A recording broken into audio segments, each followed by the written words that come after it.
everybody, it's Linda from Linda Takes It Back. Thanks for watching today. I wanted to give you an update. I know I haven't done one in a while. As you may be aware from my last video, I had an incisional hernia repair surgery on August 3rd. And today is, I don't even know, I'm on vacation. I think it's August 26th, maybe 25th, I don't know. It's Wednesday, that's all I know. And we're on vacation. And I did record basically each day after my surgery for about, I think, the first 10 days. And I hope to be able to give you more information on that, or be able to edit it and get it out there, but that's really hard. It was a lot of little videos to put together and edit, and my kids are home right now. Oops, sorry, there's the air conditioning unit. I hope it's not too loud. But it was freezing inside. I've just been hot and cold, and I couldn't take it anymore, so I had to come outside. My kids went off crabbing with my husband, so I thought I'd do a quick update for you, which I'm never quick. Who am I kidding? Okay, so if any of you have not watched my channel before, I'm just going to give you a quick update of what's going on and why I needed to have a repair surgery. So in May of 2019, I had VSG bariatric surgery, and that all went fine. And then on December 31st of 2019, I had a gallbladder removal surgery. I found out like December 15th that I had gallstones, and then was able to get in on the last day of the year. And I was just like, yay, because I had met my deductible for the year, and if I had to do it in 2020, it would have cost a fortune. So I guess it was around March or April that I started to notice that my belly was protruding out where it hadn't before, and it looked different. And I also felt like a difference in certain parts of my stomach. So I described that in another video. Anyway, so I found out that I have a hernia from the vertical incision where they used, it was like right below my belly button, where they removed the gallbladder, didn't heal up correctly, or it was weak and it was able to burst open a bit, and it created a 3 centimeter hole, which my intestines then came out of. Wonderful. I didn't even know that was a complication. Like, I didn't really understand hernias, that's how a lot of them come or happen. And so there's like a 10 to 15% chance when you have a vertical incision, or they said with certain types of surgeries, that you can get this. So I was the lucky one. So remember how I said if I had a surgery in 2020, we picked a different medical plan, so we're gonna be paying not too bad, but it's not gonna be great. Anyway, so I wanted to tell you about the surgery, to give you just a brief update. I went to the University of Pennsylvania, which is where I had my other 2 surgeries, so I felt very comfortable that they would handle it well. I went to Dr. Dumont, who was my bariatric surgeon, and he does the Da Vinci robotic laparoscopic surgery, and he did a great job. The surgery itself actually took a lot longer than both the other surgeries probably combined. It was about 4 hours, and my husband was starting to get a little worried in the waiting room. They had all the COVID procedures in place, so at first I thought he wouldn't be able to stay at all, that I thought he'd have to drop me off and leave, but then they did say that he could stay. He had to stay in the waiting room once he got there, and that he couldn't leave. I think they had a restroom in there, and that's it. And we brought like snacks, and I got like a whole thermos of coffee for him, because otherwise he would be non-functional. So he was able to sit in there and work and wait. And then the only thing I didn't know, they said he could come into the recovery room when I was awake, but it turns out he could only come into the recovery room for 15 minutes, tops. So he could basically come in and then take me. But then he had to go get the car because they didn't have the valet service because of COVID. So he went and got the car and pulled up, and basically they brought me down and threw me in. So it all went fine. And since I had the other 2 surgeries, I really knew that what the procedures were there, and I knew that I wasn't going to wake up in intense pain, and I knew that everyone, both of my other surgeries, everyone in every department really knew what they were doing. It was so impressive. I mean, I can't recommend their surgery area enough. The wind's blowing my camera, sorry. They just were so professional, answered any questions. Each person came in and said, we're going to do this, this, and this, and then this is going to happen. And I just love that. Like, I don't want to be kept in the dark. I want to know what the next thing is. And they were amazing. Anyway, so I'm off that. So I get home. They gave me 15 oxycodone, 5 milligrams. And I think with my other surgeries, I got 10. Well, 15 I had to take every 4 hours, nonstop. Like, the pain was intense. And I kind of had a feeling from watching the videos about what happens with the surgery. I had 4 incisions on my right side, and then I had internally the mesh that was put over the hernia. And I knew from the videos that it's tacked on to the inside of your stomach. So within a couple of days, I got some bruising on my stomach that I didn't have for my previous surgeries. The pain level was intense. It just, Tylenol I took every 6 hours, that did nothing. I kept trying to extend the time on my oxycodone, and I had to take it at 4 hours. And so then each time I call, they give you less. So they gave me 12.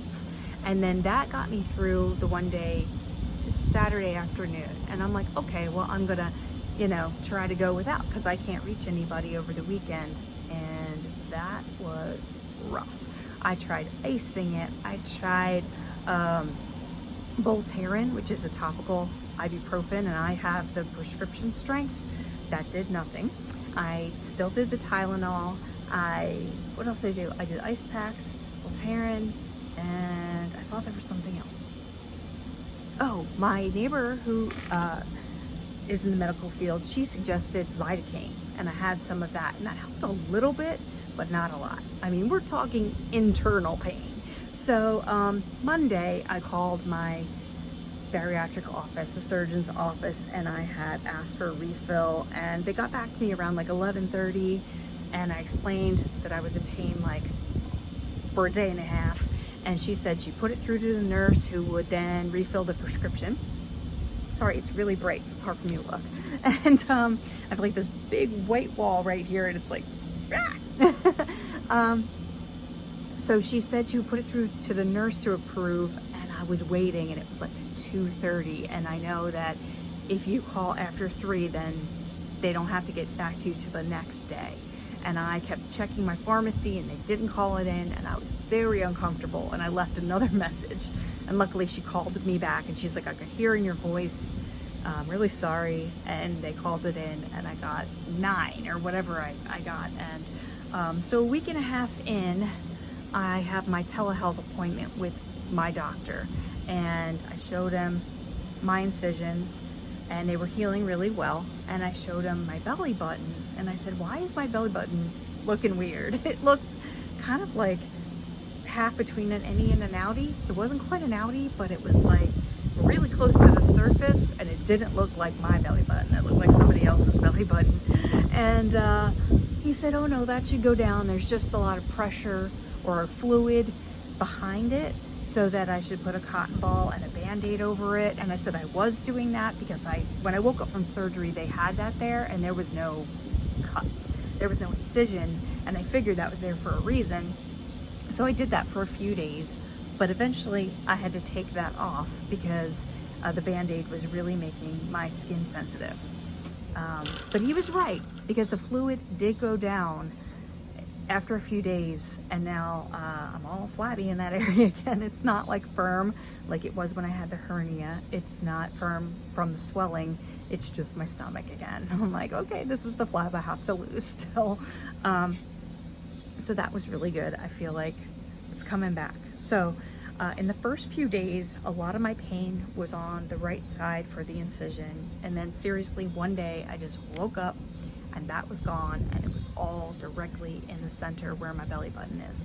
And that's, you know, going on and going on. And around day 6, I was having trouble sleeping, because when I take oxycodone, it kind of hypes me up.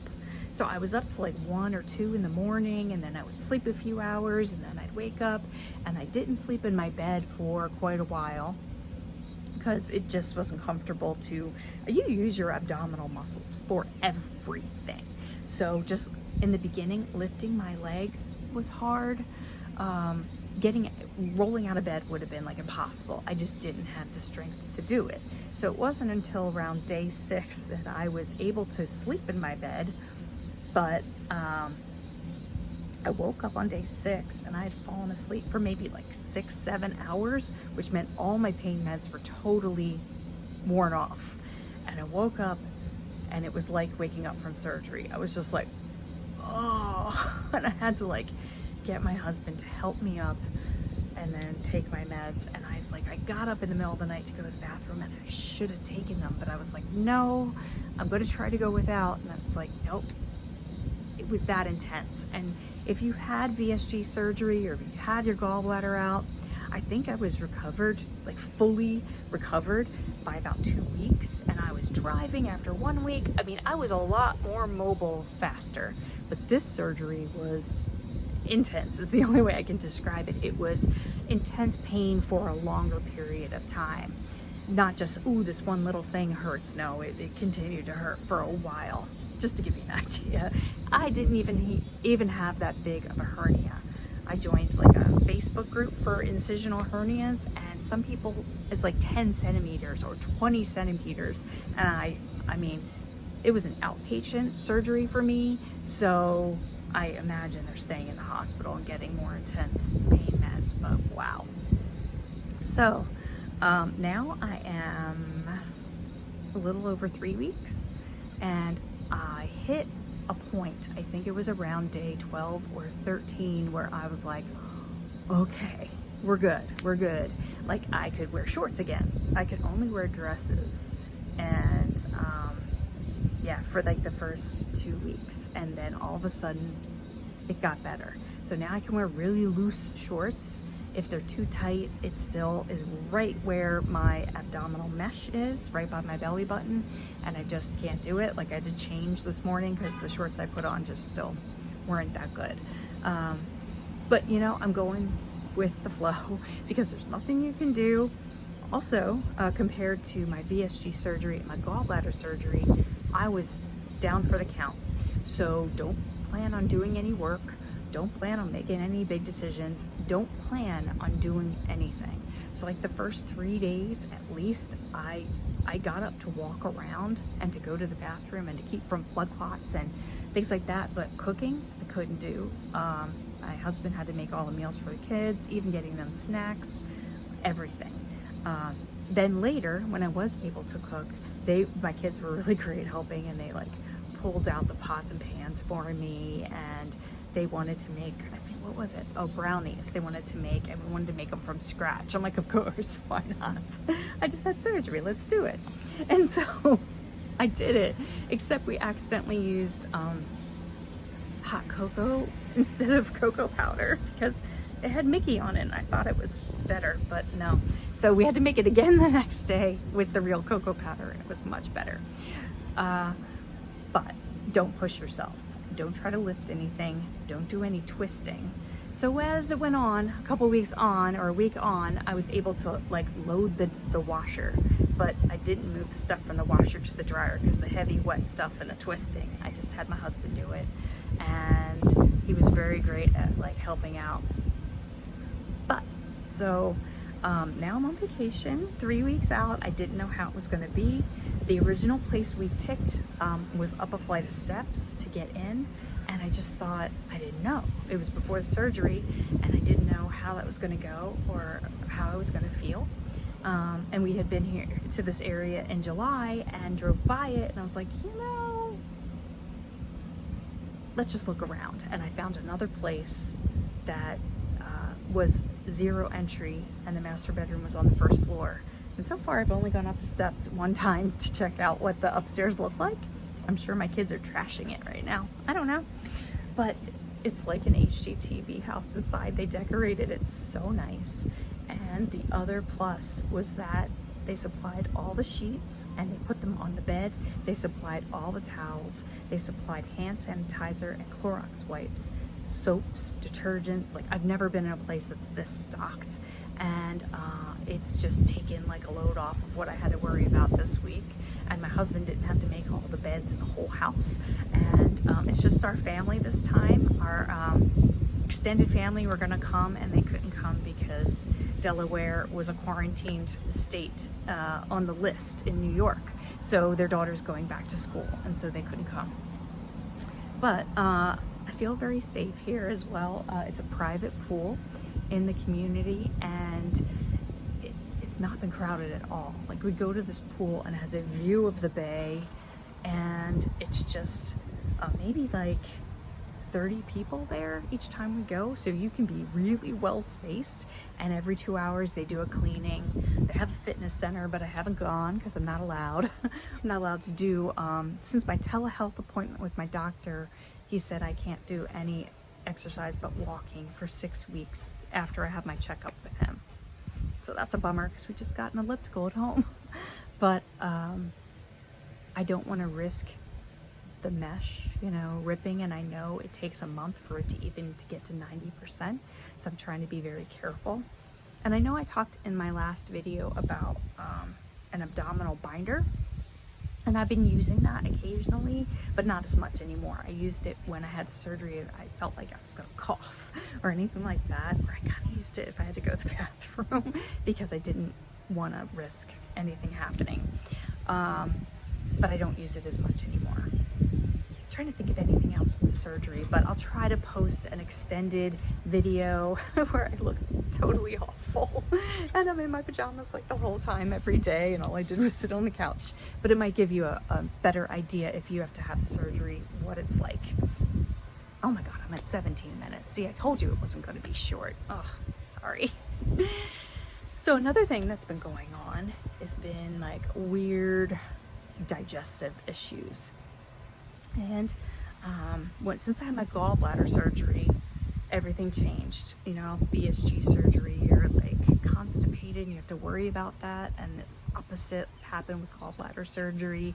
I had to be careful not to eat too much fatty foods and things like that. And now I don't know what it is. I feel like I ate yesterday and today and I feel like I'm very restricted and I get like a lump up here in my chest.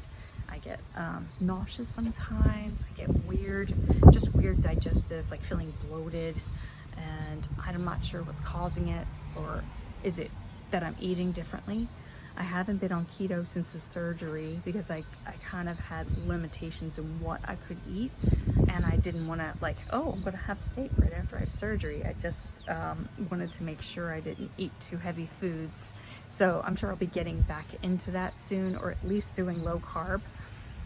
But it's just been kind of a struggle because I feel tired and I feel a little wonky here and there, and I'm not sure why. But I'll keep you posted on that. It might just be post-surgery stuff, and I just tried to take a nap and I couldn't. It's just like, oh, let me just show you what it looks like here in the back. So this is like a community that's been finished, and they have like this nice little grill and patio and seating area, and beyond that it's like wildflowers and all kinds of stuff going on. They're not just weeds, they're wildflowers. They have a sprinkler that waters them, I promise you. And luckily there's not been too many bugs, because I was kind of wondering if that would cause a whole lot of mosquitoes or anything, and it's not been bad. It's a really, really pretty place, and I can't convince my husband to buy a house here. But I love it. It's just not too far from home, but far enough that it's a little warmer, a little prettier, you know. Philadelphia's just...